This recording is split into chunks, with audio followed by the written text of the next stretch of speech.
Hello guys, magandang hapon po. So dumating na po pala yung parcel natin. So ito po, buksan po natin. So papakita ko po sa inyo yung laman. At ito pong parcel na ito ay kakukuha ko lang. So ayun, at ang dami nga po ng balot.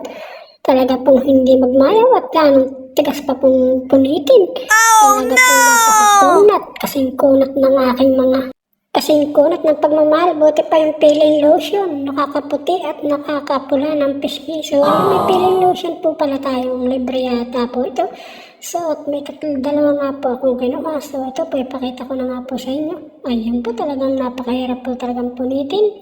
At ito na nga po, lumabas na nga po yung dapat kong ipakita sa inyo. So ito guys, at pagpunas pa po ako ng aking sipon, natulong na po. So ito na nga po guys, yung short natin na binili. Ayan, bali po pala 40 ang isa nito. So dalawa po ito, para pong buy one take one ini. Ayan po, at napakaganda po ng short na yan. At meron pa pong zipper. At dapat po kailangan may zipper ang mga short. At pag naglagay ng pera ay anong hirap kitain po ng mga pera. Ano po? So tanggalin na nga po natin yung takatiti. So bali nga anong ganda nga po.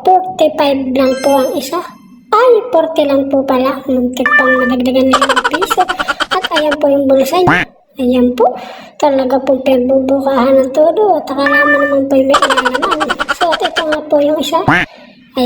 Ayan po yung isa. Bali ka po dalawa. Di bali 90 po sila. Dalawa 90. 40 isa. Ayan. So gaganda po ng kulay. At tanggalin na nga po natin ulit yung mga tatak na yan na naglawit. Akala mo na may hikaw na naglawit. So ayan po. Ang gaganda po. Batikan. Parang katerno lang po ng aking damit. Ano po? Batikan din. So ayun nga po. Ang dumating na po yung parcel natin. At naipakita ko nga po sa inyo. So ayun. At hanggang dito na lang po. Nagbabalik tisay na tisay ang mga short na ang gaganda. At talaga pong gusto ko pang sukatin pero wag na lang po. Ayan po yung peeling lotion. Pampaputit, pampapula ng mukha.